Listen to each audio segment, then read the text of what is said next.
Buenas tardes. Vaya abriendo su Biblia, por favor, en el Salmo 37. Salmo 37. Hemos titulado este salmo Esperar en el Señor. Esperar en el Señor. Este Salmo 37, hermanos, tiene 40 versículos. Son muchos, entonces yo he dividido en seis partes el Salmo para explicarlo, así como en bloques, porque son muchos textos.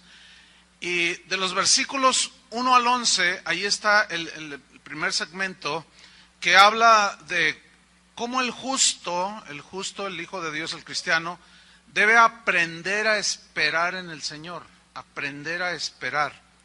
De los versículos 12 al 15, ahí nos habla acerca del fracaso de los impíos, de cuál es su destino y su fin. Del versículo 16 al 19, ahí habla de cómo Dios cuida a los justos, cómo Dios cuida a sus hijos. ¿Cuántos son sus hijos? Ahí viene cómo Él tiene cuidado de nosotros. En los versículos 20 al 24, ahí habla el salmista de la diferencia y el contraste de lo que es un justo, un hijo de Dios, y uno que no lo es. Y luego en los versículos 25 al 31 habla de la conducta característica que debe tener el justo, el Hijo de Dios, los hijos de Dios, y de los versículos 32 al 40 finalmente, ahí tenemos un vistazo así rápido sobre el futuro y la seguridad que los hijos de Dios tenemos en el Señor, si sabemos esperar en Él. Y todas las bendiciones que vienen por saber esperar en Él en esta tierra. Entonces vamos a estudiar los primeros 11 versículos. ¿Qué les parece? Abra su Biblia ahí en Salmo 37. Mire, los cristianos, nos damos cuenta que nos encontramos rodeados de gente que no ama a Dios, ¿no es cierto? Gente que se burla de Dios, que se ríe de Dios, que pisotea el nombre de Dios, toma su nombre en vano. Gente que no ama a Dios. Y todo eso al justo, al Hijo de Dios, lo aflige. Al escuchar todas esas cosas que dicen acerca de Jesús, de Dios, cómo ellos toman muy ligeramente el nombre de Dios, lo toman en vano. Toda esa gente que nos rodea, pues vemos sus maldades, sus inmoralidades. Pero el problema es que en algunas ocasiones los cristianos nos arrastra la manera de ser de los impíos y empezamos a comportarnos igual que ellos, al grado inclusive de llegar a envidiarlos, ¿sí? Por eso es que en el versículo 1, si ponen sus ojos ahí en el versículo 1, nos da la primera instrucción del Salmo, Salmo 37:1. Comienza así directo diciendo: no te impacientes a causa de los malignos. Esa frase, no te impacientes, en el hebreo, impacientarse también significa enojarse. Entonces aquí se entiende así también. No pierdas la paciencia y no te enojes a causa de los malignos, o sea, por lo que ves que hacen los malignos. Porque un cristiano se entiende que tiene celo por Dios, ¿no es cierto? Un cristiano que tiene celo por las cosas de Dios, pero ese celo no tiene nos puede producir un enojo, pero ese enojo no tiene que provocarnos que transgredamos la palabra de Dios. La Biblia dice: airaos, pero no pequéis. O sea, habla de que una reacción natural es enojarte cuando ves que pisotean el nombre de Dios, ¿sí? Pero que ese enojo no te lleve a perder el control de ti mismo. Hace unos cuantos días oía un mensaje de un predicador que anda por ahí, que puso un ejemplo pésimo, o sea, un ejemplo que no va para nada, y él decía que así como una prostituta, alguien va y le paga para darle sus favores, dice: así tú con Dios, tú pacta con Dios, y así como la prostituta que tú le das, y luego ella te da sus beneficios, así tú, dice, pacta con Dios y Él te da sus beneficios. Suena horrible eso, ¿no?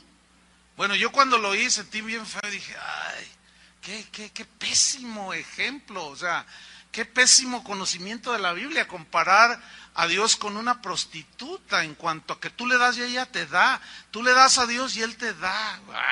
Yo sentí feo, pero después, por allí también surgió a un pastor que sí, efectivamente se ve que tiene celo por Dios, y cuando escuchó ese mensaje, pues él estaba tan molesto que el siguiente reunión en su iglesia, él predicó y sacó a la luz ese pésimo y aberrante ejemplo.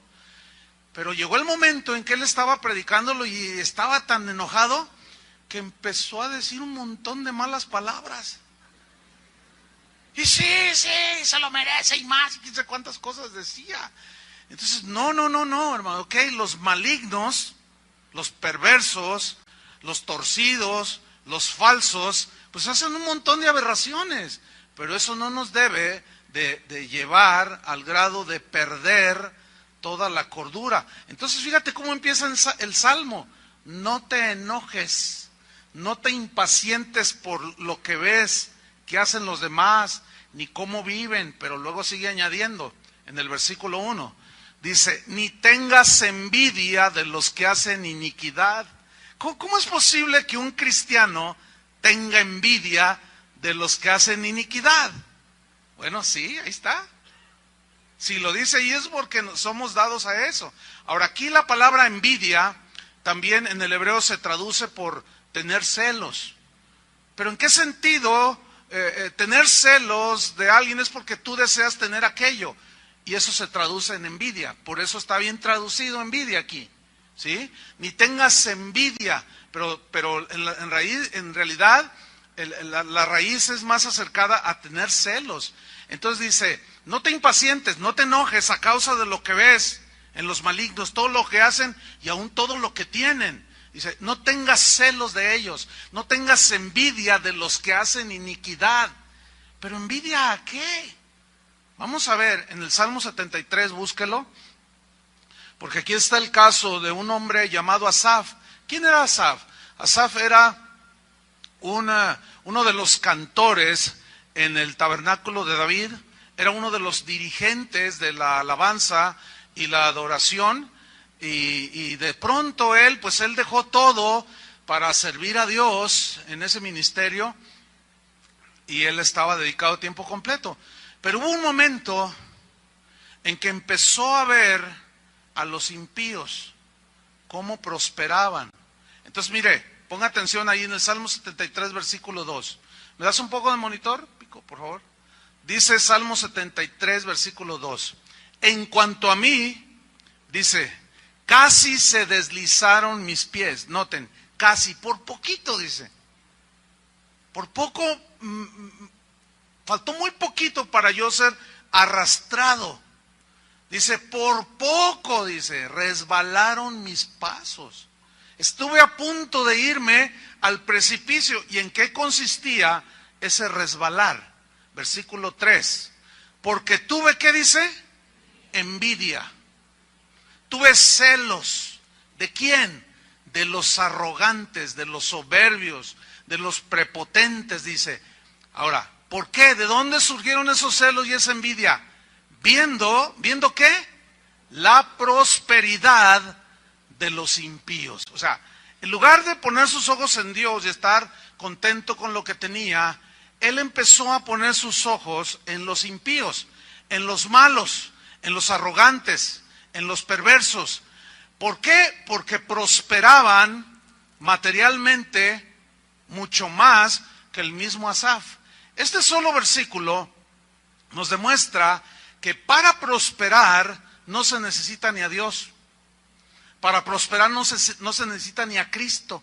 Carlos Slim, si no es que es el hombre más rico del mundo, no tiene a Cristo. Bill Gates le sigue y así un montón no tienen a Cristo. Entonces, es una falacia, lo he dicho hasta el cansancio, lo voy a repetir, el evangelio de la prosperidad es falso, totalmente. ¿Por qué? Porque si los del mundo puedan hacer algo que supuestamente solo Cristo hace, entonces ¿cómo está el asunto? Se puede prosperar sin tener a Dios. ¿Sí o no? Eso comprueba que todo aquello que los impíos puedan hacer no es el parámetro final y más supremo de Dios. No sé si me expliqué. Por ejemplo, los impíos no pueden tener paz en su corazón, como los hijos de Dios podemos tener. La paz no se puede comprar, ¿verdad que no? Tampoco se puede transmitir, es algo que tú tienes en tu relación con Dios. Entonces dice Asaf que él tuvo un traspiés, ahí estuvo a punto de la caída, porque comenzó a ver la prosperidad de los impíos, de los malos, y empezó a tener envidia de los malos. Dice el versículo 4, porque no tienen congojas por su muerte, pues su vigor está entero. No pasan trabajos como los otros mortales, ni son azotados como los demás hombres. O sea, aparentemente todo les sale bien. Por tanto, dice, la soberbia los corona, se cubren de vestido de violencia. O sea, son de ese tipo de gente que no sabes con quién te metiste, no sabes quién soy yo. Es gente prepotente, ¿sí? Dice el versículo 7, los ojos se les saltan de gordura, o sea que están súper bendecidos, ¿verdad? Dice, logran con creces los antojos del corazón. O sea, lo que ellos se proponen hacer lo alcanzan, lo logran. Los impíos, escuche bien, sin Dios. Sin Dios, versículo 8, se mofan y hablan con maldad de hacer violencia. Hablan con altanería.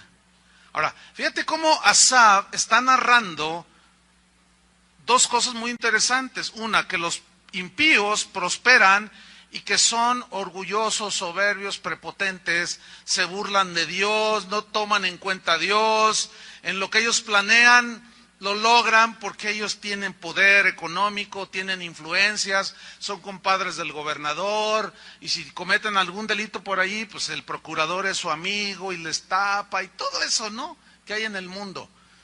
Entonces Asaf, más abajo en el Salmo 73, no lo vamos a leer, pero ahí dice, llegó un momento en que Asaf dijo, bueno, si estos malos, impíos, les va tan bien en la vida, dice, en vano yo he lavado mis manos, en vano yo le sirvo al Señor. ¿Por qué le sucedió eso a Asaf? ¿Saben por qué?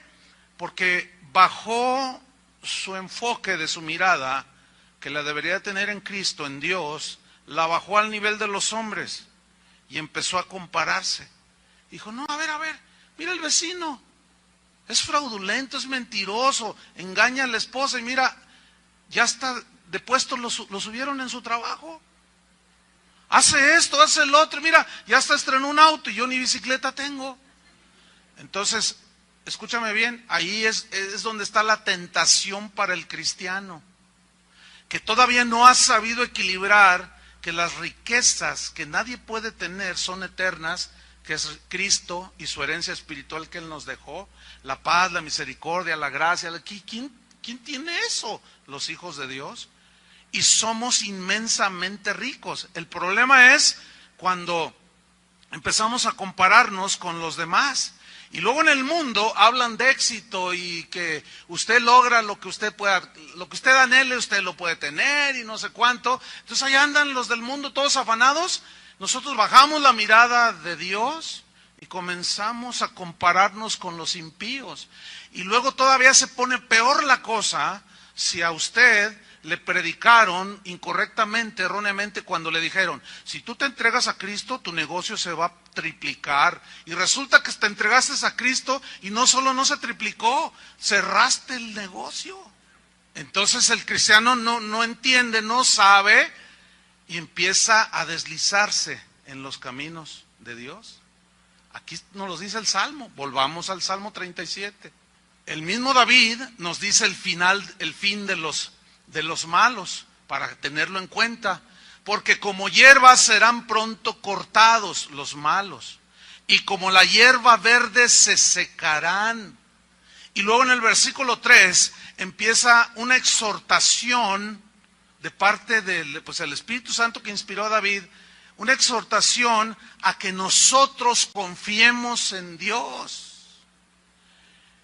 que no andemos envidiando ni entre nosotros mismos, mucho menos a los impíos. Tener celos de ellos, qué barbaridad.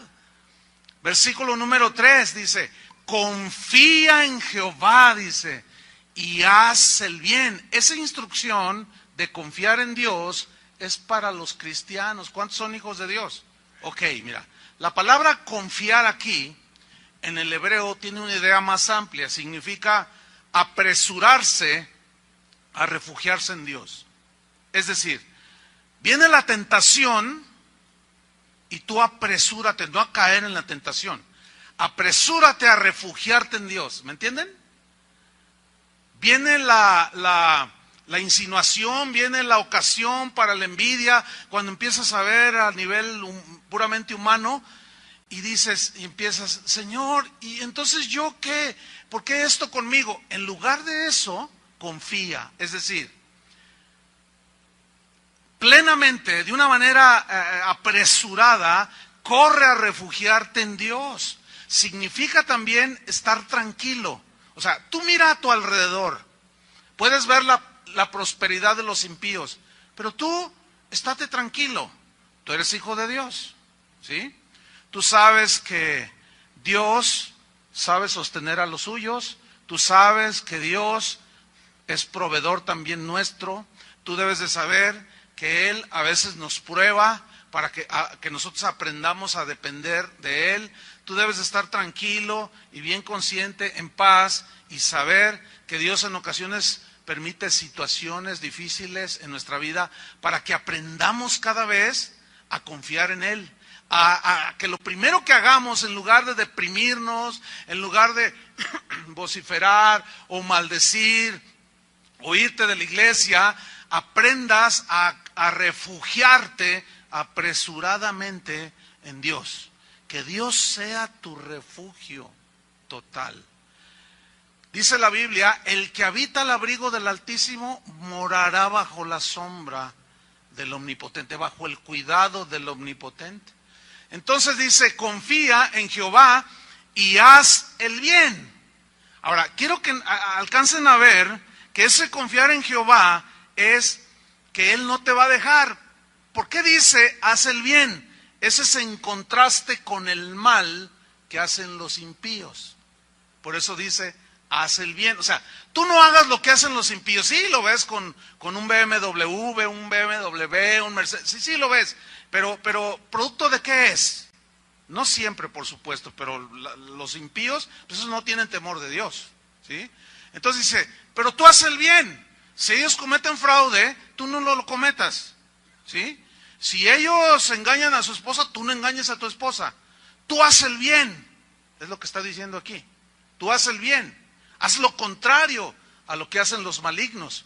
El apóstol Pablo en Romanos 12, versículo 17, si va, busca ahí en su Biblia y ponga una separación ahí en el Salmo 37. En Romanos 12, 17, Pablo habla del mismo principio exactamente. Vemos pues cómo es un principio que está en el Antiguo Testamento y en el Nuevo Testamento, acerca de hacer el bien. Dice Romanos 12, 17, dice así, no paguéis a nadie, ¿quieren que les explique qué significa nadie en el griego? No paguéis a nadie mal por mal. No paguéis a nadie mal por mal. No. Eso déjaselos a los que no conocen a Dios. Deja que ellos se vengan por sí mismos, toman la justicia por sí mismos. A ti, dice el Señor, a ti como hijo de Él, a ti no te es permitido pagar mal por mal a nadie. Esa es la diferencia de la vida de un impío y un hijo de Dios.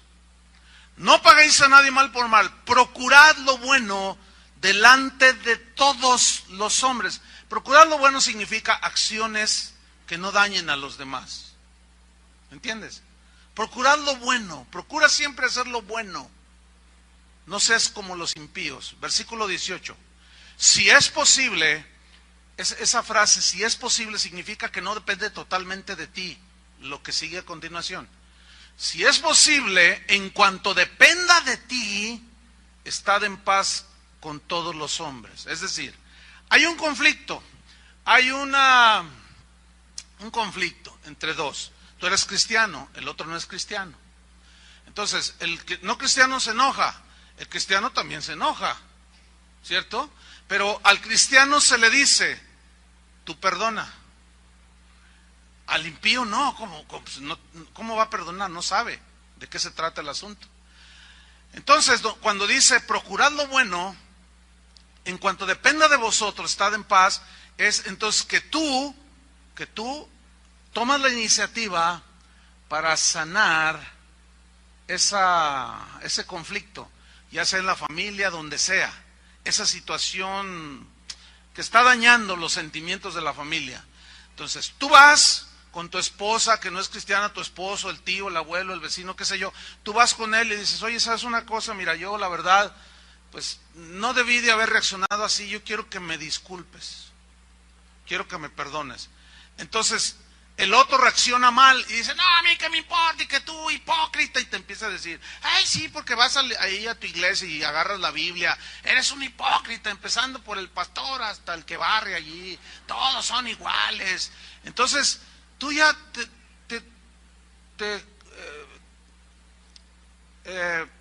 agüitas todo, te entristeces todo, entonces llegas y dices, ay, oiga, ¿me puede dar un consejo? Y cuentas la historia. Entonces, no, hermano, escúchame bien, tú hiciste lo que tenías que haber hecho, en cuanto dependa de vosotros. ¿Qué depende de ti? Lo que dice Dios para ti. Hay cristianos que dicen, no, yo lo perdono si Él me perdona. Si Él se porta bien, yo me porto bien. No. Hay una frase que dijo un cristiano en la antigüedad, dijo, no esperes que los otros sean buenos cristianos para entonces tú comportarte como buen cristiano. No, tú sé cristiano. Si el otro no se comporta, tú no puedes estar esperando a que el otro se comporte como cristiano para entonces tú, mira, se comportó, entonces ya también yo me voy a comportar. No, eso es un error. No, tú no esperes que los otros hagan bien, tú no esperes que los otros perdonen, tú haz lo que tienes que hacer. ¿Me expliqué? Eso es procurar lo bueno delante de los hombres. Estad en paz delante con todos los hombres. Si el otro reacciona negativo, ese es asunto de él. Tú haz tu parte. ¿Se entendió? Ok. Versículo 19. No os venguéis vosotros mismos. Ok, el impío, ese toma venganza. Toma la justicia por sí mismo. Ya ven que hoy ya existen hasta los matacetas. O sea, los ejecutadores ahora los están ejecutando. ¿Por qué? Porque se justifican los matacetas diciendo, es que el gobierno no hace nada. Entonces, como mataron a mi primo, entonces como el gobierno está vendido y dicen un montón de cosas, entonces yo tomo la justicia en mis manos y yo investigo y ya sé quiénes son y van y lo matan. Pero nosotros no, hermano, nosotros somos cristianos. Bueno, se supone, ¿no? Que somos. Que dice, no os venguéis vosotros mismos, amados míos, dice. No, para nosotros no es la venganza, hermano. Así es que si alguien te calumnia, tú no tomes represalias, tú no contestes la agresión, no te rebajes al nivel de un impío. Y ahorita vamos a ver cómo el Salmo nos da las respuestas a todas estas situaciones. No te vengues por ti mismo, sino dejad lugar a la ira de Dios, porque escrito está, o sea, porque Dios lo dijo. ¿Qué dijo Dios? Mía es la venganza, yo pagaré, dice el Señor. Cuando Dios dice, mía es la venganza, esa venganza no está motivada por el resentimiento, porque Dios es santo. Esa venganza habla de un pago y se refiere a la justicia de Dios que ha sido violentada. Y como Dios es un Dios justo, Él tiene que dar el pago a cada uno conforme a sus obras. Entonces, si alguien te calumnia, si alguien te defrauda, y luego tú vas y lo delatas delante de un juez, luego el juez se vende, como no suele suceder, ¿verdad? Se vende con el tranza, con el ofensor. Entonces tú, ¿ya qué te queda a ti? ¿Ya qué puedes hacer? Nada. ¿Sí? Entonces, fíjate, hasta la gente que no es ni cristiana, cuando está en el dolor de la injusticia, dicen, bueno, aquí la justicia de los hombres se compra, se vende, y el que tiene dinero, ese tiene justicia. Y el que no tiene dinero, como yo, decía un señor que le mataron un hijo, pues yo no puedo comprar la justicia.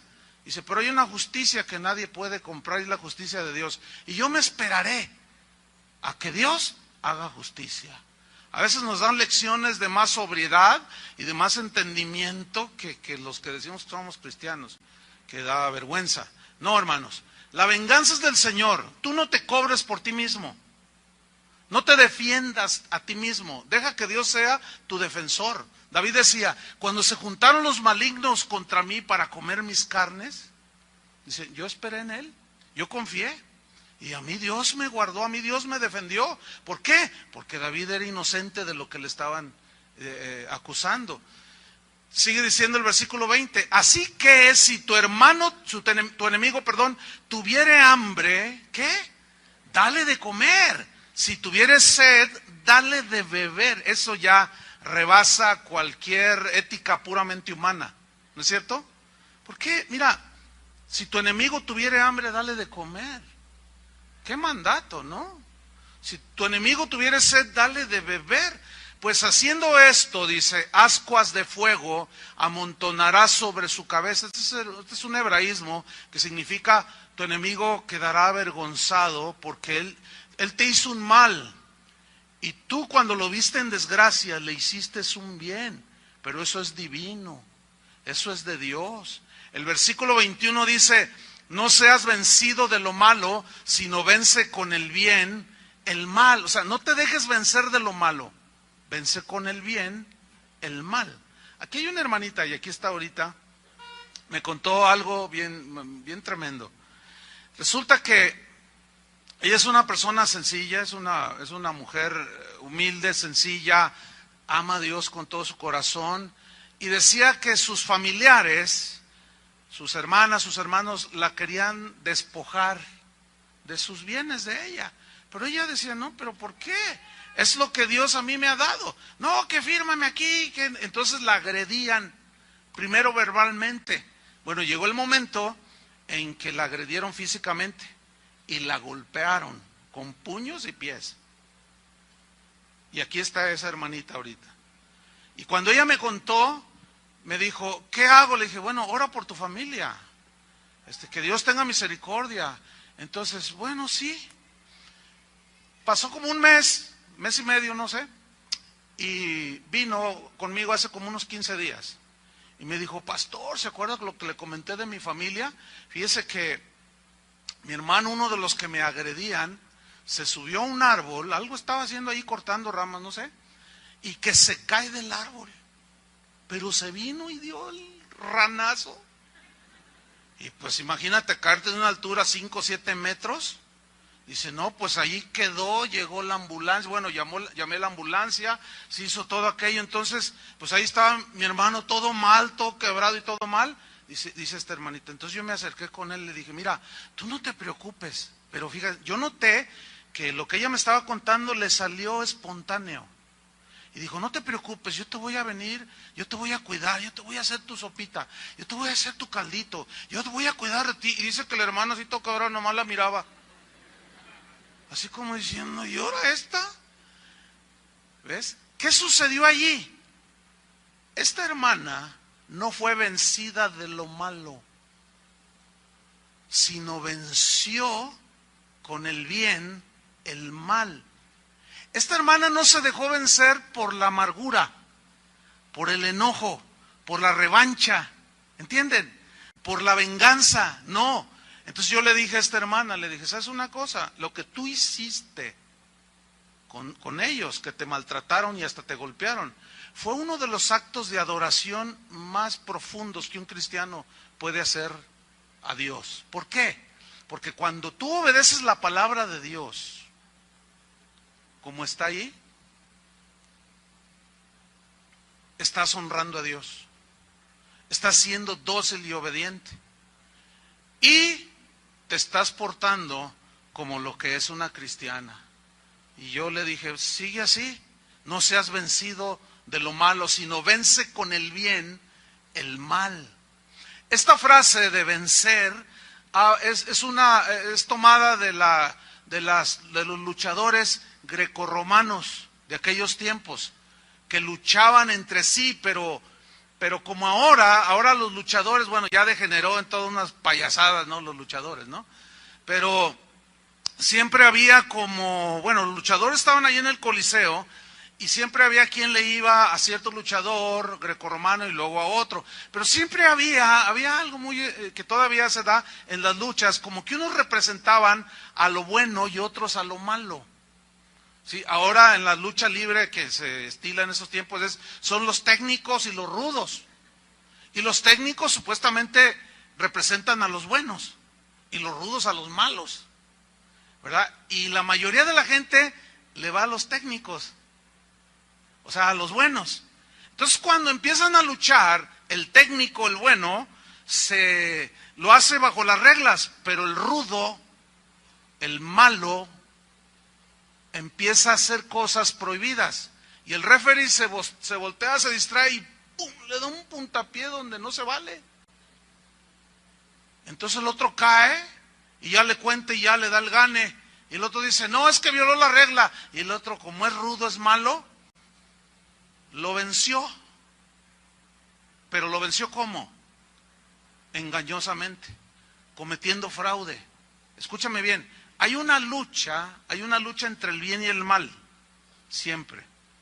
Hay una lucha entre vengarte, maldecir al que te maldijo, o dejar que Dios sea el que haga justicia, que Él se vengue, y tú en lugar de maldecirlo, tú lo bendices. Hay una lucha, hermano. Porque si alguien viene y dice una calumnia, una mentira contra ti, eso duele, pero duele en la carne.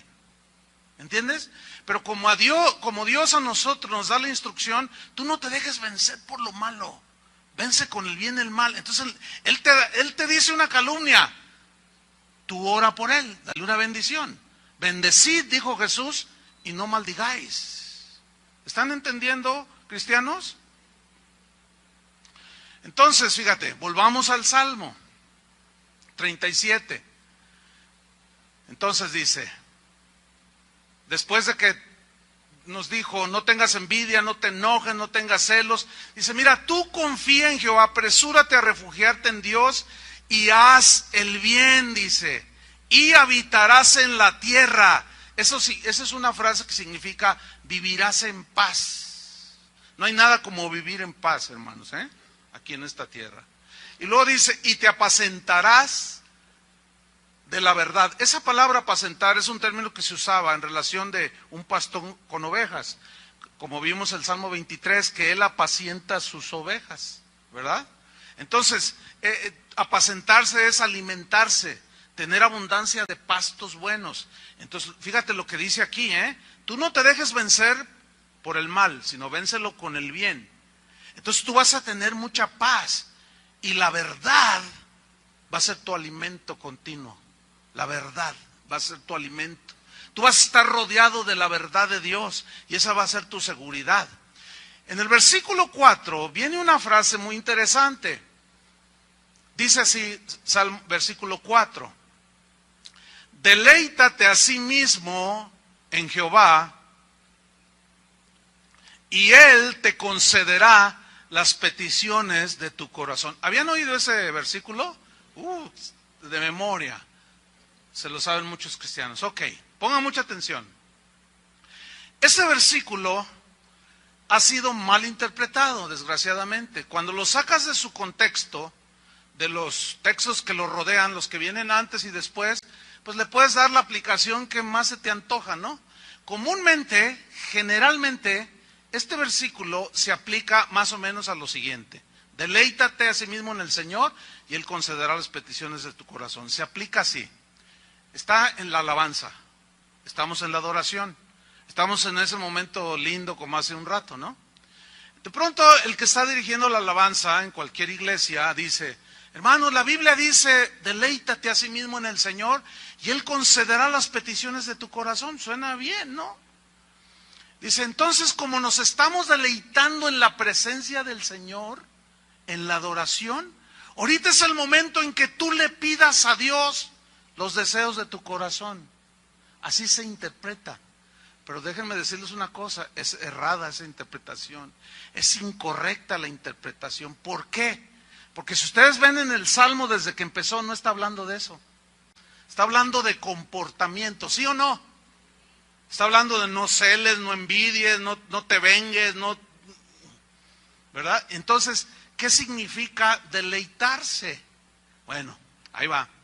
La palabra deleítate viene de un término hebreo que es anag. Y anag tiene varios significados, entre otros significa ser suave, habla de docilidad, ser maleable, dice el diccionario en hebreo, ser maleable, es decir, ser dócil. La maleabilidad es una palabra que describe una de las características del oro, del metal, que significa que con por ejemplo, 1 kilo de oro, o menos de medio kilo de oro, lo tienes ahí en una barra, lo fundes, entonces el artesano lo empieza a trabajar y con ella puede cubrir el ángel de la independencia en la Ciudad de México, que no es de oro macizo, ¿entienden? Se ve de oro, pero es una cubierta muy finita. Eso significa que el oro tiene una cualidad, una característica de ser maleable, o sea, es fácilmente que se extiende, es muy dócil al manejo del joyero, ¿entienden? Del artesano, que él oprime, hace su trabajo, y el oro es muy dócil para acomodarse según el deseo del joyero o del artesano.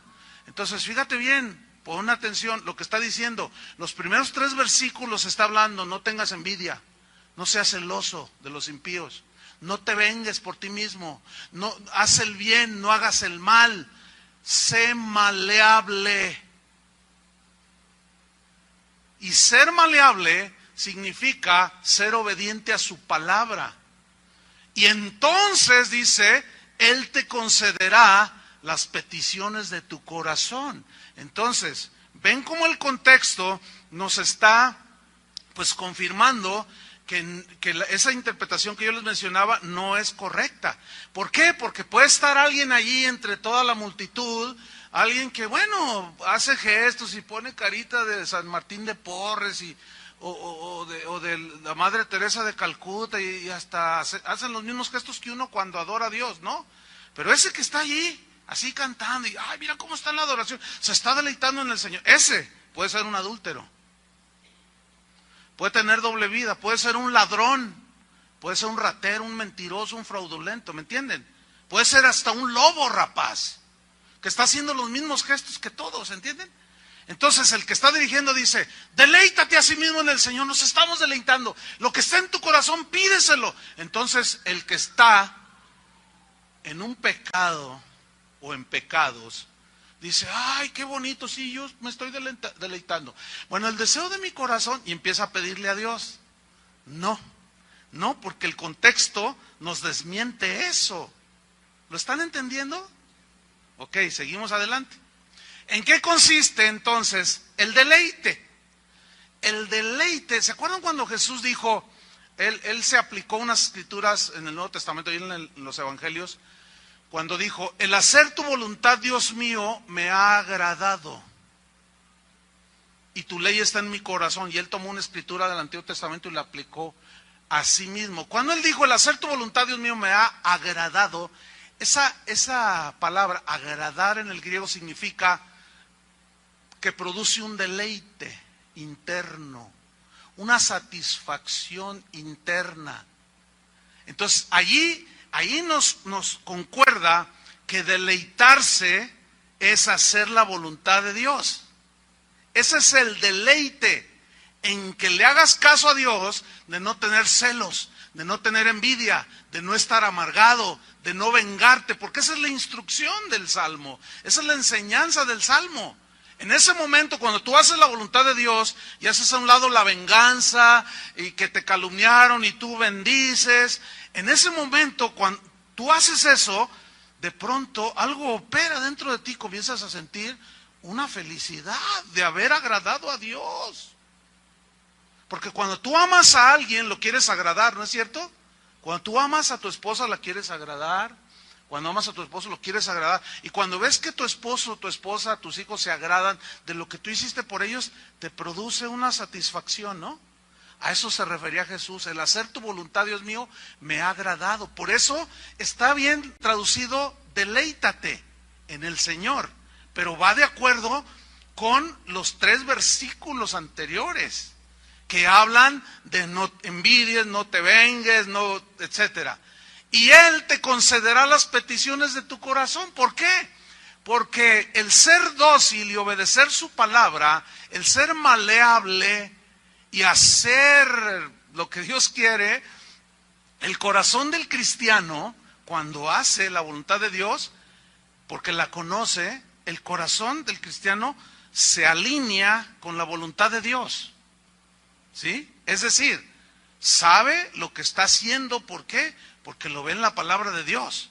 El cristiano, por ejemplo, el cristiano que es maleable, obediente, no anhela las cosas de este mundo, sino las cosas eternas. ¿Por qué? Porque así dice la Biblia. Poned la mira en las cosas de arriba donde está Cristo. ¿Sí? No pongas tu mira en las cosas terrenales. Entonces, esa es la instrucción de Dios. ¿Por qué? Porque el impío pone sus ojos en las cosas de este mundo. Pero al cristiano Dios le dice, no, tú no. Porque todo esto se acaba. Tú vas a poner tu vista en Cristo. Tú vas a poner tu vista en las cosas de arriba. Entonces, cuando tú pones tu vista en las cosas de arriba, te ubicas. Y empiezas a pedir conforme a la voluntad de Dios. ¿Sí? Por ejemplo, un varón, cabeza de hogar, bien ubicado, comienza a orar muy diferente y dice, Señor, ayúdame a ser un mejor esposo para mi esposa y un mejor padre para mis hijos. ¿Ustedes creen que eso está en la voluntad de Dios? Desgraciadamente los que enseñan que todo lo que tú declaras y que tú, como por aquí anduvo un predicador la semana pasada que predicó, uno de sus puntos fue, empezó a presumir que él tiene casas, tiene carros y que tiene un jet, dijo. Pero ¿saben por qué tengo eso? Dijo, porque yo lo arrebato, dice. Y tú puedes arrebatar para ti lo que tú desees. Y muchos de ustedes no tienen nada porque no arrebatan. Espérenme, escúchenme bien. Arrebatar. ¿Qué es arrebatar? Es así, ¿no? Ok. Dios es la fuente de las bendiciones, ¿sí o no? ¿A quién se le ocurre arrebatar? Y resulta que lo que arrebatan son casas y carros. ¿Por qué no arrebatan, si eso existiera en la Biblia, por qué no arrebatan ser un mejor padre? ¿Por qué no arrebatan eso? ¿Por qué sí carros y casas y aviones? ¿Por qué no arrebatan ser una mujer dócil a Dios, sometida, que cuide su hogar? ¿Por qué no arrebatan eso, señoras? ¿Y por qué sí arrebatan un mejor puesto, la gerencia? ¿Y por qué? Porque están todos desubicados. Entonces el cristiano que es dócil, que es maleable, formable por Dios, pues hace la voluntad de Dios y se deleita en obedecerle. Y le produce una paz y un deleite y una felicidad. Entonces, un cristiano obediente que es maleable se alinea, es más fácil alinearse a la voluntad de Dios, hermanos.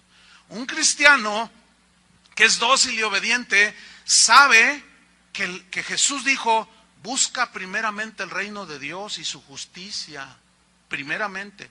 Y todas las demás cosas, las cosas terrenales, serán, ¿qué? Dijo, añadidas. Entonces el cristiano sabe. Por eso es que las oraciones de un cristiano que se deleita en Dios, que es maleable, que obedece la palabra de Dios, escúchenme bien, raras veces y pocas veces sus peticiones tienen que ver con lo terrenal, con lo material. Pablo oraba y decía, Señor, yo oro para que el entendimiento sea abierto. Yo oro para que un espíritu de sabiduría sean dadas, un espíritu de conocimiento. Esas eran las oraciones de Pablo. Yo oro para que la gracia de Dios abunde en sus corazones. Esas eran las oraciones diferentes de un verdadero apóstol de Jesucristo. ¿Están comprendiendo? ¿Por qué? Porque ya está bien ubicado el cristiano y como es dócil, sabe que Dios no lo va a abandonar. Sabe que Dios le va a dar un techo, le va a dar un trabajo y cuando lo pierda lo va a sostener de manera sobrenatural, pero el cristiano sabe que Dios no lo va a dejar. ¿Sí o no? Por eso el cristiano está confiado, está tranquilo. Y en esa confianza permite que Dios se glorifique. Y es ahí precisamente donde tú y yo vamos a conocer a Dios en una dimensión más profunda. Fíjate, este principio que yo le estoy enseñando, a mí en lo personal me ha llevado pues a enfocarme obviamente en las cosas de arriba, ¿sí? Les voy a decir algo que muy pocas veces he platicado, pero hoy lo voy a contar, miren. Con los dedos de mis manos, aquí, 10 dedos, puedo contar, y me sobran bastantes, las veces que yo he pedido algo material a Dios. ¿Pero cómo? No. ¿Por qué? ¿No lo necesito? Claro que lo necesitamos. ¿Pero por qué no? Ahora, ¿está mal pedir? No. Pero fíjate lo que dijo Jesús. Ustedes cuando pidan, digan, el pan nuestro de cada día, dánoslo hoy. El pan, o sea, lo elemental. Entonces, si analizamos las oraciones que se hacen en las iglesias, con los pastores enfrente, los deseos de los corazones de la gente, tú dices, ay Dios, esto no parecen iglesias cristianas, estos parecen clubes del oso Balú, o qué sé yo. O sea, nada que ver con los deseos internos de un cristiano bien ubicado, ¿me entienden? ¿Por qué? Porque el cristiano que está bien centrado en el Señor sabe, repito, que Dios da todo por añadidura, ¿no es cierto? Y de las veces que he pedido algo, o que un cristiano que está enfocado con el Señor, de las veces que pide algo material, casi siempre no son ni para él. Es que, miren, les soy sincero, Dios lo sabe. Yo no recuerdo la última vez que yo pedí algo material para mí. No, la última vez que yo me acuerdo por ahí, traté de hacer memoria, ¿saben? Cuando yo pasé enfrente de este auditorio en el que estábamos, que era un cine aquí, ese yo lo pedí, se lo pedí. Pues no es para mí. Bueno, Dios al fin y al cabo conoce y sabe. Y cuando entré en ese lugar que parecía la cueva de Batman, estaba espantoso este lugar. Yo me paré aquí donde estoy justo. Estaba oscuro, estaba terrible. Por ahí entraba en aquella ventanita que nunca la tapamos, entraba un poco de luz. Y yo me paré aquí y esto era un desastre. Pero cuando me paré aquí yo le dije al Señor, Señor, yo quiero este lugar. Y el Señor me dijo, es suyo ese lugar. No hubo manipulación de dinero, no manipulamos las ofrendas. Dios dio este lugar y lo pedí, pero ni siquiera es para mí. Es para todos, porque no, aquí está sentado muy a gusto, escuchando. Entonces, hermano, mira, un cristiano dócil y obediente descansa en Dios, confía en Dios. Vamos al versículo 5 rápidamente. Porque un cristiano obediente, maleable, lo que hace es lo que viene aquí a continuación, que viene en imperativo, es un verbo imperativo. Encomienda a Jehová tu camino. Es imperativo, o sea, es un mandamiento. ¿Por qué? Porque tendemos a confiar en nosotros mismos. Tendemos a confiar en nuestros propios planes. Porque encomendar aquí, en el hebreo significa poner en las manos de Dios algo. Ponerlo en las manos de Dios. Por ejemplo, tú sufres mucho porque tu esposo no es cristiano. Y bueno, hay casos muy extremos, ¿verdad? Ahora ya hasta se droga. Antes te engañaba, pero ahora ya hasta se droga. Entonces tú estás desesperada, pero todo eso hay que añadirle que ahora te golpea el hombre ese. Entonces dices, ¿qué hago? Pides consejo, ¿qué hago? Porque pues yo lo amo. Entonces la instrucción bíblica es: encomienda a Jehová tu camino. O sea, todo lo que tú hagas, aquí camino, habla de lo que tú haces, tu conducta. Encomiéndate, ponte en las manos de Dios y pon en las manos de Dios a tu marido. ¿Qué vas a hacer cuando, o qué debe hacer un matrimonio que su hijo se va del hogar? Y tú le has llamado la atención, lo has reprendido y él se burla. Tưởng vào duyên số nhưng nếu em cho số đảm bảo mình nên duyên đấy. Từ khi gặp em Google hết tác dụng bởi em là tất cả những gì anh cần tìm, giống một kho báu để ngăn người khác đụng tới. Đối đầu thế giới anh cũng sẵn sàng cân tím, ghét phải lặng im coi em như cô bạn. Nỗi nhớ đong đầy bao giờ mới khô cạn, khoảnh khắc bên nhau thời gian như ngừng trôi vì em sở hữu sự hấp dẫn vô hạn. Yêu đơn phương cảm giác khó đọc tên, mọi thứ mù mịt giống như đứng trước bão. Mãi hy vọng chờ đợi ngóng trông đến ngày nụ hôn đó sẽ một lần được trao. Hương thơm ngọt ngào vương trên mái tóc em, gây nghiện cực mạnh anh ngày đêm ước ao. Quỳnh là loài hoa đẹp nhất trong bóng đêm, cuộc đời này u tối đang cần em bước vào. Đưa cho anh cái bản đồ vì anh sắp lạc bên trong đôi mắt kia. Hãy đưa cho anh cuốn từ điển vì cảm xúc này. De ti y se te pone el tú por tú y hasta te avienta como queriendo pelear. Se cree muy gallito. Entonces tú te destrozas por dentro. Y dices, no es posible que ese bebé que yo presenté en la iglesia ahora se esté rebelando a sus padres y se esté yendo al mundo. ¿Qué tienes que hacer? ¿Preocuparte todos los días así? No. ¿Qué dice? Ponlo en las manos de Dios. ¿Entiendes? Ponlo, encomienda al Señor. Ponlo en las manos de Dios. Que vas a hacer un negocio, que los planes que tú tengas, ponlos en las manos de Dios. Bueno, ya viene el 2012.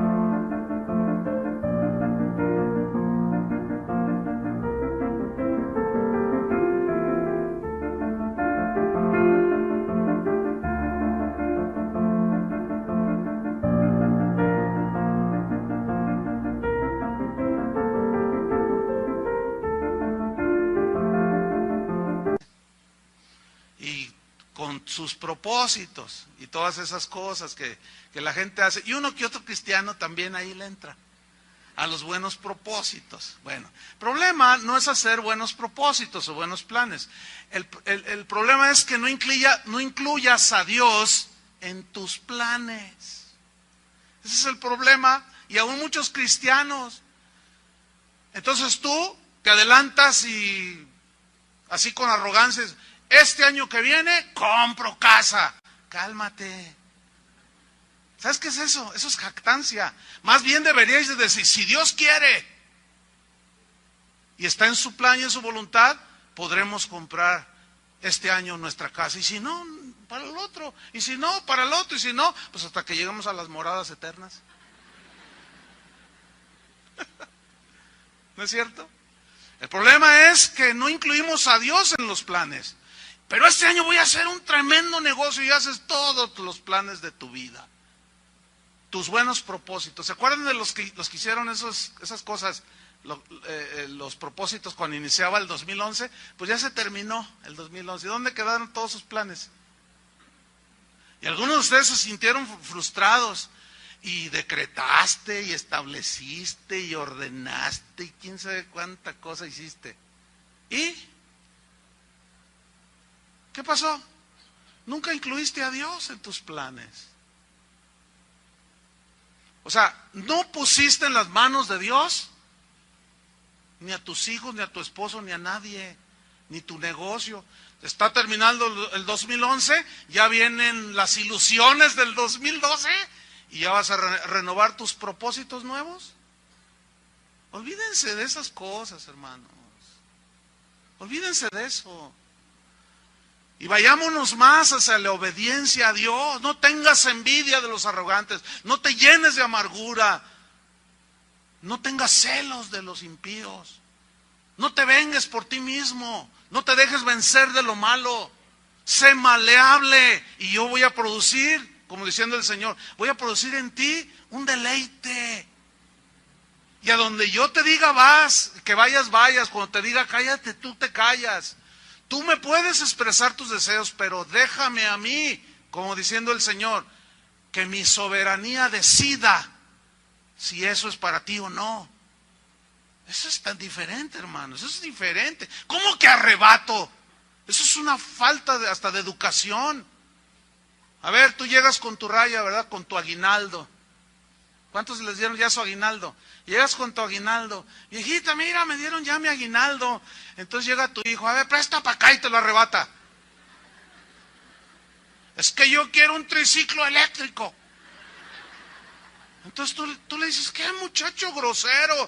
Y toma, le das un... Entonces, todos esos que andan enseñando que arrebata las bendiciones y son unos malcriados, eso es lo que son, unos groseros delante de Dios. Faltos de temor de Dios, no conocen a Dios. Como si Dios estuviera allí. A ver, ay, me lo arrebató. Ay, Gabriel, fíjate nomás, ¿y ahora qué hago? Ay, Dios. Puras tonterías, y por eso la gente comete tonterías. Y ofenden a Dios. ¿Entienden? Agreden su santidad, agreden su soberanía. Y no es así. Encomienda a Jehová. Ponte en las manos de Dios. El Proverbios 16:3, no lo busquen, dice, encomienda a Jehová tus obras, o sea, todo lo que haces, y tus pensamientos serán afirmados. Es decir, tú encomienda a Dios, quiero hacer esto, Señor. Si está en tu voluntad, pues tú guíame. Y Él va afirmando tus pensamientos, ¿entiendes? Hasta para entrar a la universidad, X universidad, mete a Dios en tus planes. Encomienda a Dios allí. Mira lo que hizo Jesús, Primera de Pedro, allí sí búscale. Primera de Pedro 2:20.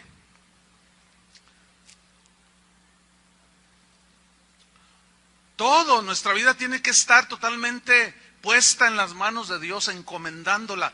Aquí vemos un pasaje que se refiere al sufrimiento de Jesús. Obviamente Él fue inocente, lo calumniaron.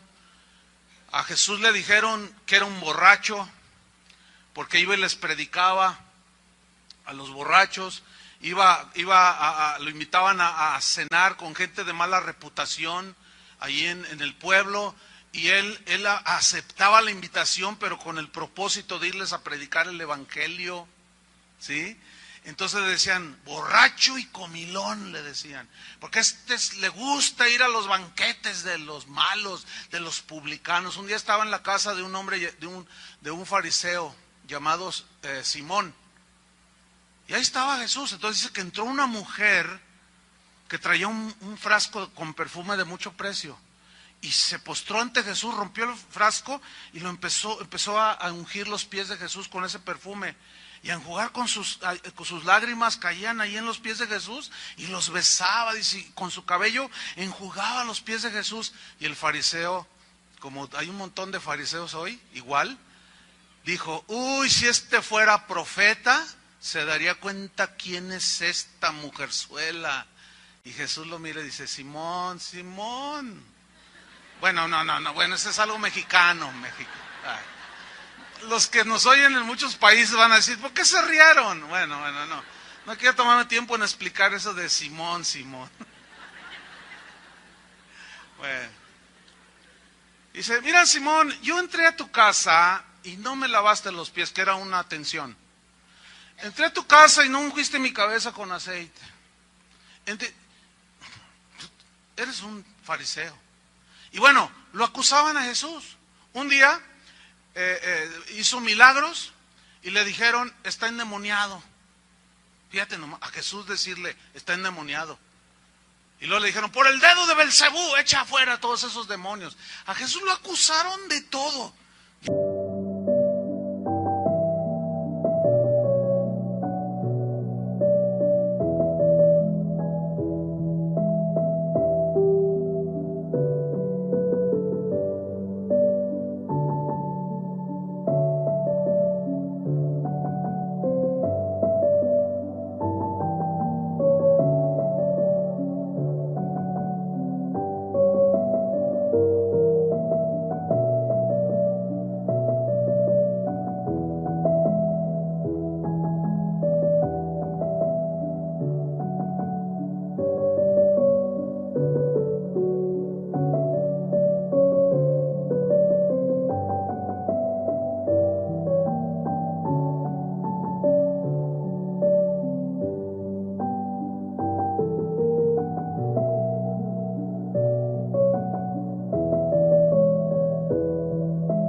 Ya ven, hace no mucho lo acusaron hasta de homosexual. ¿Sí? Hay una película por ahí, Corpus Christi, lo ponen a Jesús, que él tenía relaciones sexuales, homosexuales con sus discípulos. Fíjate de todo lo que lo acusan. Lo acusan de que no resucitó, que nomás hizo allí una buena actuación y que le dieron su Oscar allá en Hollywood. Lo acusan de que tenía como amante a María Magdalena. Lo acusan de que se confabuló con Judas, diciéndole, mira, vamos a ponernos de acuerdo, tú me entregas para bien de toda la humanidad, pero tú vas a tener el primer lugar allí junto a mí en el cielo. Fíjate nomás, o sea, el código de Da Vinci, ese que sacaron. Fíjate, a Jesús lo acusaron de todo, hermano. De homosexual, de mujeriego, de fornicario, de endemoniado, de todo. Lo golpearon, todo. Mira lo que hizo. Mira lo que hizo. Primera de Pedro 2:20. Pues qué gloria es, o sea, qué mérito tiene si pecando sois abofeteados y lo soportáis. No te lo mereces. ¿Sí? Mas si haciendo lo bueno, ¿qué? Sufrís y lo soportáis. Ahí está. Siendo honesto, íntegro, obedeciendo a Dios, siendo maleable, no vengándote, o sea, haciendo lo bueno, lo soportáis, y sufrís y lo soportáis. Mira lo que dice, esto ciertamente es aprobado delante de Dios. Versículo 21. Pues para esto fuisteis llamados, porque también Cristo padeció por nosotros, dejándonos ejemplo para que sigáis sus pisadas, el cual no hizo pecado ni selló engaño en su boca. Mira, aquí está el 23. Quien cuando le maldecían, ¿qué hacía? No respondía con maldición. ¿Ven? Cuando padecía, o sea que lo golpearon, padecía de las calumnias, de todas las burlas. Cuando padecía no amenazaba, diciendo, no saben con quién se metieron, no saben quién soy yo, de mí se acuerdan. No, dice, no amenazaba. ¿Qué hacía Jesús? ¿Qué dice al último del versículo 23? Sino, ¿qué hacía? Encomendaba la causa al que juzga justamente. ¿Eh? ¿Qué tenemos que hacer tú y yo? Exactamente lo mismo. Encomienda tu vida al Señor. Encomienda tu esposo pagano al Señor. Encomienda a tu hijo rebelde al Señor. Encomienda la situación familiar que tienes, déjasela al Señor. Pon tu confianza en Él. No trates tú de solucionar algo que es materialmente imposible. Ahora, volvamos al Salmo 37 rápidamente, porque nos vamos sobre el final. Dice, encomienda a Jehová tu camino, y fíjate cómo va de la mano, o sea, encomendar, pon tu asunto en el Señor y confía en Él. O sea, es decir, tú te encomiendas al Señor, tu causa, tu situación. La encomiendas para que Él obre. Pero luego, la instrucción es, una vez que hayas encomendado a Jehová tu vida, tu camino, tu familia, confía en Él. Por supuesto, ¿no? Confía en Él y Él hará. En la versión en lenguaje sencillo se lee: pon tu vida en las manos del Señor y confía plenamente en Él y Él actuará en tu favor. Versículo 6, exhibirá tu justicia como la luz y tu derecho como el mediodía. Significa que todos verán con claridad que tú eres un hombre justo, que eres una mujer de Dios, ¿entiendes? Así como brilla el sol a mediodía. ¿Cómo brilla el sol a mediodía? Salgan ahorita, miren, bueno, ya pasó de mediodía. Pero es cuando el sol está en todo su apogeo, ¿no? Nada se esconde a la luz del sol. Entonces, mira, brillará de esa manera tu conducta. La gente verá que tú no eres vengativo, ¿entiendes? Que tú no eres envidioso, que tú no eres calumniador, que tú no te dejas no te arrebatas por el enojo y la ira y empiezas a vociferar por todo. No. ¿Por qué? Porque tú confías en Dios y encomiendas a Dios tu causa y estás tranquilo. Y todo eso se verá como el sol del mediodía, dice. Versículo 7. Mira, encomienda. Pon tu vida totalmente en las manos de Dios. Confía en Él. Tienes que descansar en Él. Él va a obrar. Y una vez que hiciste eso, viene una instrucción en el versículo 7, que sigue a esas 4 que ya mencionamos. Dice: guarda silencio ante Jehová. La frase guarda silencio en el hebreo da la idea de estar mudo, o sea, de no hablar. Pero dice el diccionario que por implicación es detenerse en seguir hablando, es decir, callar, ¿sí? Y ese callar, ¿por qué? Porque tú ya depositaste en el Señor tu causa, ya la encomendaste. Entonces, estás confiando en Él, de que Él va a obrar a tu favor, porque así es lo que dice. Entonces tú ya guardas silencio. Ok, estás bien herido, pero ya no andas regando tu amargura por todos lados. Ya te quedas callado delante del Señor. ¿Por qué? Porque ya encomendaste tu causa. Porque ya estás confiando que Él va a hacer algo a tu favor. ¿Me estoy explicando? Guarda silencio, estate quieto. Pero también tiene la idea de descansar. O sea, como ya encomendaste a Dios lo que tú no puedes hacer, tienes que descansar, ¿no es cierto? Callado, guardar silencio, reposar significa estar sosegado. ¿Por qué? Porque sabes que Dios sí es todopoderoso y que Él va a sacar tu inocencia a la luz, tu justicia como el mediodía, las peticiones de tu corazón acerca de tu esposo, tu esposa, tus hijos, qué sé yo. Esas tú vas a esperar a que se cumplan, que Dios haga ese favor contigo. Ahora bien, fíjate, cuando estás en la batalla, en el conflicto, como tú ya encomendaste a Dios y confías que Él hará, no te apresures a vociferar. ¿Entiendes? No te apresures a hablar. Cállate. Como ya descansaste en el Señor, entonces eso debe de provocar guardar silencio ya y no andarle contando a todos tus amarguras, y menos las publiques por internet, y menos en tu Facebook. Y no, es que esto y que el otro y que él dijo y que él me hizo y que no sé qué y que bla, bla, bla. Ya cállate la boca. Si eres cristiano y estás encomendando a Dios tu causa. A ver, dile a tu vecino: calladito te ves más bonito. Ay, qué horrible es uno que dice que es cristiano y saca su amargura por todos lados. Qué espantoso es eso. Y, es que mi esposa, es que el pasado, ay, qué horrible es eso. Ok, ¿qué pasó allí? ¿Estás celoso? ¿Estás envidioso? ¿Estás amargado? ¿Qué dice?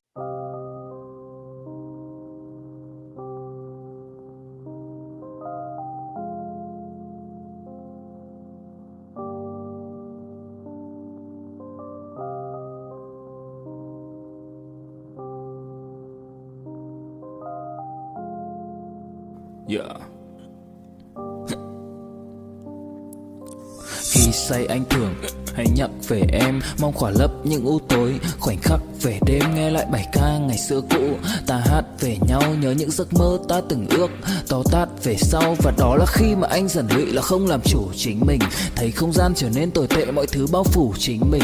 Em đâu còn như điều anh mơ, anh cũng tự nhủ chính mình. Nhưng mà thôi em, nào ai giỏi mà đủ tính tình, chẳng thể vươn tới được cảnh cao dù anh có nhã ý trèo. Trong cơn say mọi thứ cuồng quay, anh trở thành gã chí phèo. Yêu chân thành là không thay lòng dù em có như thị nở. Ý anh là em như cô tấm, nhìn em như thị nở. Đêm vắng nàng ngón tay xám vàng vì đốt cả bao thuốc lá. Căn phòng chung ký sữa nồng ấm bây giờ sao bút giá. Một thói xấu mà anh đã quen khi em không ở bên lâu. Anh thường ngồi trong một góc tối nhậu suốt cả đêm thâu. Em mang con tim anh đi đâu, khiến anh mù quáng vẫn cố sáng mỗi khi đau. Em mang con tim anh đi đâu, điều gì choáng váng để xứng đáng ướt mi nhau. Em mang con tim anh đi đâu, khiến anh mù quáng vẫn cố sáng mỗi khi đau. Em mang con tim anh đi đâu, điều gì choáng váng để xứng đáng ướt mi nhau. Đêm thâu anh đâu muốn nỗi buồn cứ dậy thêm đâu. Tên nhau anh cố gắng không nhớ để mà quên đau. Đào sâu trong ngàn điều muốn nói nhưng chẳng nên câu. Bao lâu để tổn thương phai mở đi những vết dấu. Vì sao thiếu em đời tôi như bài văn thiếu ý. Vì sao chỉ biết yêu thôi, chẳng hiểu gì dại khờ. Khi con tim cần người không phải người cần dại khờ. Dấn thân mãi để kiếm trời dưới đất. Vội vàng mang ưu tư vào nhạc cất. Vội vàng tôi muốn tắt nắng đi cho màu đừng nhạt mất. Tương tư chiều cuốn cuộc đời theo hướng mặt trời xa đi. Tương tư chiều mà kỷ niệm ôi còn gọi ta chi. Biển tình dù bao la nhưng mặn chát đắng. Và biển anh không xứng là biển xanh, nhưng anh muốn em là bờ cát trắng. Yêu là xuống cả địa ngục vì đã chót tin như là xuân diệu. Yêu là chết ở trong lòng một ít.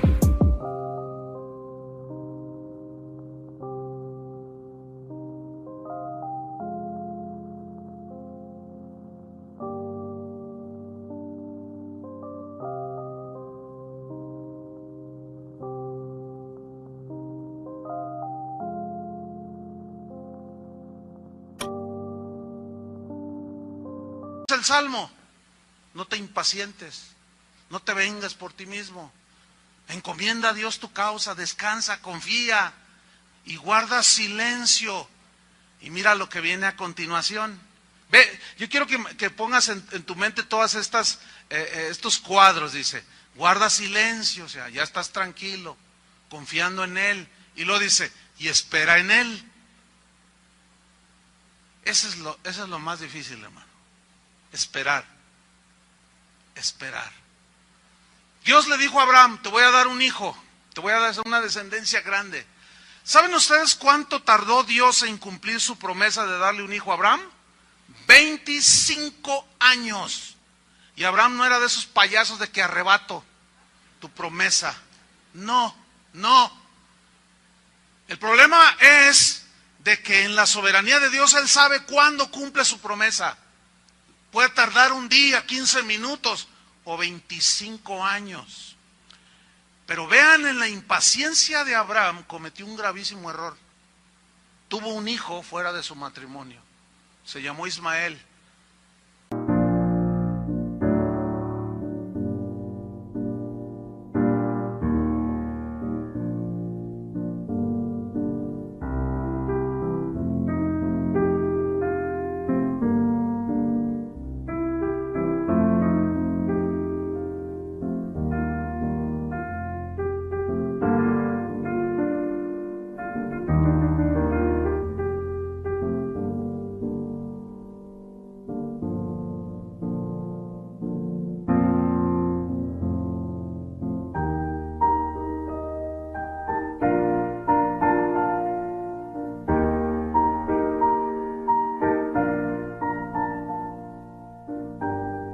De ahí vienen todos los árabes. Y hasta la fecha son una calamidad para Israel, los árabes. ¿Por qué? Por impaciente. A los 10 años dijo, no, pues Dios ya se tardó. Y tuvo un hijo fuera del matrimonio. La impaciencia, hermanos, por no saber esperar. Y aquí se nos dice, ustedes tienen que aprender a esperar. Cuando Israel supo esperar en Dios, Dios hacía milagros. Dios salía a favor de ellos. Job, ese Job, miren lo que dijo Job: escuchadme y hablaré yo, y que me venga después lo que viniere. ¿Por qué quitaré yo mi carne con mis dientes y tomaré mi vida en mi mano? O sea, yo voy a hacer justicia en mi propia mano. ¿Voy a quitarme yo la vida? ¿Me voy a suicidar? No, dice. He aquí, aunque Él, o sea Dios, me matare, en Él esperaré. Mire, Job aquí había perdido a sus hijas. Era un hombre muy rico, perdió toda su riqueza. Y luego estaba enfermo, le salió una sarna. Y estaba ahí esperando, hermano.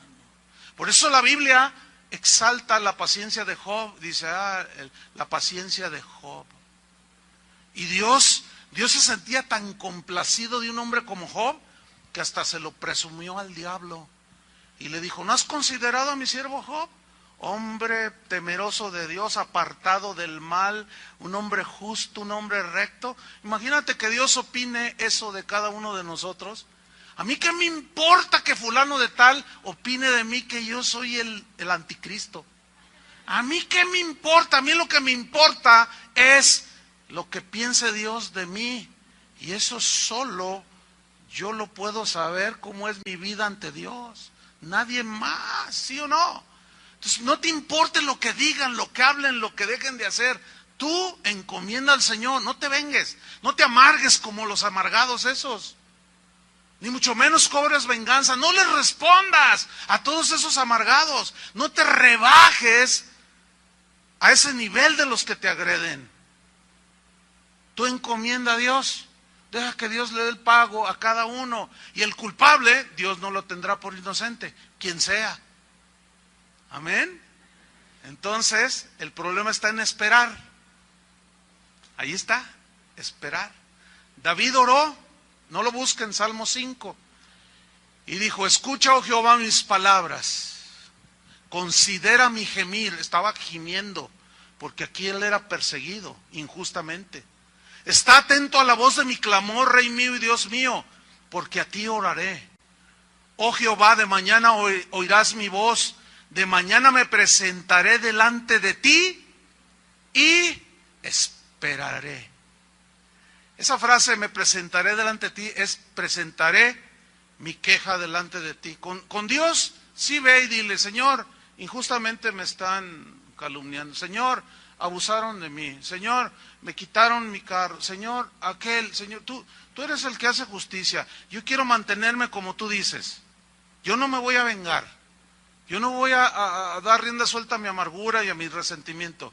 Yo quiero deleitarme en ti, yo quiero ser maleable. Si esta prueba que me estás poniendo es para formar en mí a Cristo, yo lo acepto. Yo quiero ser como el oro, maleable, moldeable. Moldéame, Señor, ¿sí? Yo quiero deleitarme en ti. Entonces, mi causa la presento delante de ti. Me encomiendo a ti y confío en ti que tú vas a hacer. Entonces me voy a quedar callado y voy a esperarme a que tú obres. Nos vamos con el final del Salmo. Dice el versículo 7, guarda silencio ante Jehová y espera en él. Y luego vuelve a reiterar, estoy en el Salmo 37:7, no te alteres con motivo del que prospera en su camino. Otra vez vuelve a decirlo, no te alteres. Por el hombre que hace maldades, no te alteres, no te compares, no le envidies. Deja la ira y desecha el enojo. No te excites en manera alguna a hacer lo malo. 9. Porque los malignos serán destruidos. Pero, ¿qué dice? Los que esperan en Jehová, ellos heredarán la tierra. Pues he aquí, de a poco no existirá el malo, observará su lugar y no estará allí. Pero los mansos heredarán la tierra y se recrearán con abundancia de paz. Versículo 12, mira el fracaso de los impíos. Dice, maquina el impío contra el justo y cruje contra él sus dientes. El Señor se reirá de él. Y hasta Gabriel ahí tirado en el suelo, riéndose, carcajeándose. Dice, porque ve que viene su día del castigo al malo. Por eso tú ocúpate en lo bueno y no seas vencido de lo malo. Versículo 14. Los impíos desenvainan espada y entesan su arco para derribar al pobre y al menesteroso, para matar a los de recto proceder. Pero su espada entrará en su mismo corazón y su arco será quebrado. ¿Quién es el que va a hacer eso? ¿Tú o Dios? Descansa en Dios. Deja que Dios sea el que cobre con justicia y haga el castigo. Versículo 16, mira cómo Dios cuida a los justos. Dice, mejor es lo poco del justo que las riquezas de muchos pecadores. Mira, mejor es el taco con frijoles en Navidad, pero ganado con honestidad, que un pavo relleno comprado con dinero de un fraude. Eso no está en la Biblia, pero es un pensamiento.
Mejor es lo poco del justo, mejor es lo poco. Si tienes 20 pesos, pero te los ganaste con honradez, siéntete contento, hermano.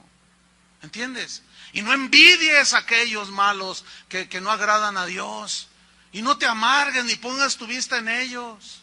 No, dice, versículo 17, porque los brazos de los impíos serán quebrados, mas el que sostiene a los justos es Jehová. ¿Cuántos le dan gracias? Versículo 18. Conoce Jehová los días de los perfectos o de sus hijos, y la heredad de ellos será para siempre. No serán avergonzados en el mal tiempo, y en los días de hambre serán saciados. Dios no te dejará, hermano. Mira el versículo 20, hay un contraste aquí entre los justos y los impíos. Lo que les sucede, dice, mas los impíos, ¿qué? Perecerán. A nosotros nos guardará, pero los impíos perecerán. Y los enemigos de Jehová, como la grasa de los carneros, serán consumidos, se disiparán como el humo. El impío toma prestado y no paga. Tú no hagas lo mismo. Mira, el justo tiene misericordia y da. Porque los benditos de él heredarán la tierra, y los malditos de él, o sea de Dios, serán destruidos. Por Jehová son ordenados los pasos del hombre, y él aprueba su camino. Nadie tiene esa capacidad de aprobar tu proceder y tu caminar en Cristo. Solo Dios. Aquel que se atreva a aprobar tu camino, si hiciste bien o si hiciste mal, se está poniendo en el lugar de Dios. Solo Dios es el que aprueba tu camino, dice. Versículo 24. Cuando el hombre cayere, se refiere al justo, no quedará postrado, porque Jehová, ¿qué? Sostiene su mano. ¿Cuántos le dan gracias a Dios? Y finalmente dice en el versículo 25 al 31, dice David, joven fui, ya pasaron los años, he envejecido, salieron las canas, viví muchos años, dice en otras palabras, y no he visto justo desamparado. ¿Qué tal? Ni su descendencia que mendigue pan. En todo tiempo, dice, tiene misericordia el justo y presta, y su descendencia es para bendición. Por lo tanto, dice, apártate del mal y haz el bien y vivirás para siempre. Porque Jehová ama la rectitud y no desampara a sus santos, a sus hijos. Para siempre serán, ¿qué? Gloria a Dios. Mas la descendencia de los impíos, ¿qué sucederá? Será destruida. Los justos heredarán la tierra, y vivirán para siempre sobre ella. La boca del justo habla sabiduría, y su lengua habla justicia. La ley de su Dios está en su corazón, por tanto sus pies no resbalarán. Y termina dando una mirada hacia el futuro, pero una mirada de seguridad, y dice así, ok, dice el 32, acecha el impío al justo y procura matarlo, pero Jehová no lo dejará en sus manos, ni lo condenará cuando le juzguen. Espera en Jehová y guarda su camino. Ese es el mensaje. Espera en Jehová, guarda su camino, y Él te exaltará para heredar la tierra. Cuando sean destruidos los pecadores, lo verás. Vi yo al impío sumamente enaltecido, y que se extendía como laurel verde en una aparente bendición y prosperidad. Pero él pasó, y aquí ya no estaba. Lo busqué y no fue hallado. Considera al íntegro y mira al justo, o sea, Dios. Porque hay un final dichoso para el hombre de paz. Mas los transgresores serán todos a una destruidos. La posteridad de los impíos será extinguida, pero la salvación de los justos es Jehová. Y Él es su fortaleza en el tiempo de la angustia. Jehová los ayudará y los librará. Los libertará de los impíos y los salvará. Y aquí está de nuevo. Por cuanto en Él esperaron. Ese es el mensaje de hoy. Esperar en el Señor. Amén. Oremos. Señor, te damos gracias por tu palabra. Gracias porque ciertamente ella en todo momento cuando escudriñamos tu palabra nos podemos mirar en la condición en la que estamos, Señor. Gracias porque, Señor, tú nos exhortas a no ser impacientes, a no enojarnos por causa de los malignos, a no tenerles envidia, celos, amargura. Nos exhortas a no vengarnos, a no pagar mal por mal, sino a vencer con el bien el mal. Gracias, Señor, por enseñarnos a confiar en ti, apresurarnos a refugiarnos en ti cuando viene la lucha, el conflicto, la necesidad, la calumnia.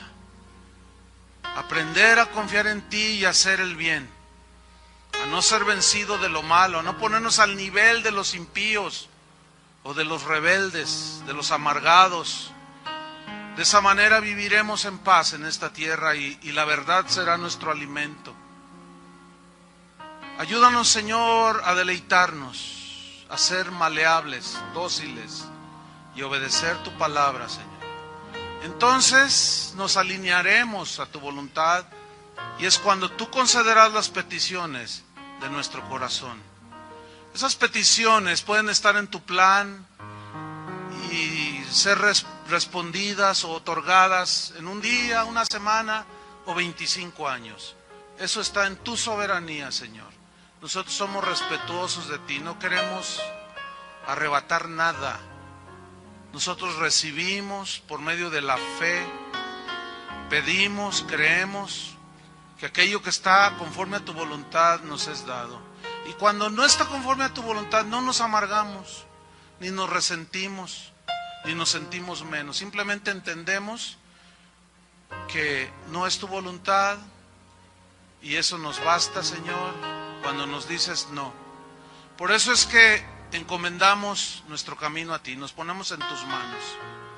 Encomendamos nuestros familiares que todavía no te conocen, la situación en el trabajo, la calumnia de aquella persona. Como Jesús, quien cuando le maldecía no respondía con maldición, no amenazaba, sino que encomendaba la causa al que juzga justamente. Ayúdanos a confiar en ti, Señor, porque tú obrarás a nuestro favor. Y guardaremos silencio delante de ti, porque ya encomendamos la causa. Y seguiremos adelante, Señor, esperando con paciencia la venida del Señor. Esperando con paciencia que tú nos sigas formando, esperando con paciencia que el hijo que se fue regrese al seno del Padre, que el marido que anda en malos caminos retorne. Esperaremos, Señor, con paciencia hasta el final. Como dice tu palabra, que los antiguos heredaron las promesas por medio de la fe y la paciencia y supieron esperar. Enséñanos, Señor, a esperar en ti. En el nombre de Jesús. Amén. Que Dios les bendiga a todos, hermanos.